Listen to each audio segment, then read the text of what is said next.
from Tajmotormedics. I've got a Mazda 2 here on a 2008 plate.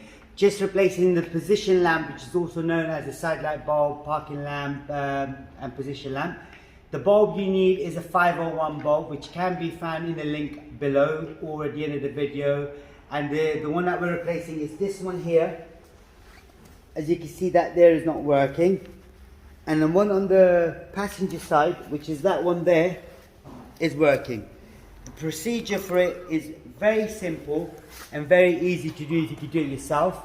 And I will just show you how it's done. Let's do this. Right across first.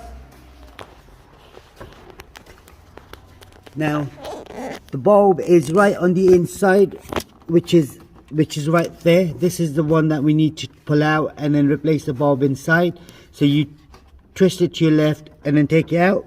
So what I'm going to do, I'm going to get my hands in there, twist that to my left. Usually they do get a bit tight, so use the second hand, use the right hand if you can. Brilliant. Now this is out. So basically the bulb we need to replace is that one there. Always remember the seal. Make sure you don't lose the seal. If the seal is broken, replace it with the right seal, and that'd be good, because you can get a lot of condensation on the inside. Just gonna put that to the side.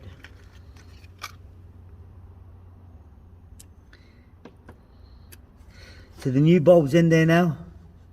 So what I'm going to do, I'm going to slot it in again through the hole. Just locate it.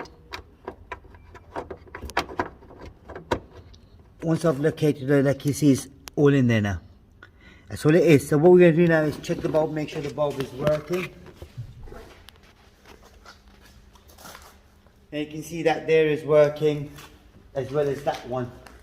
If there is anything else you need to know, comment us below. We'll try helping you as much as we can. And there is a playlist as well for Mazda. Do check that out. Don't forget to like, share, subscribe if possible, and click on the thanks button as well. Thank you and goodbye.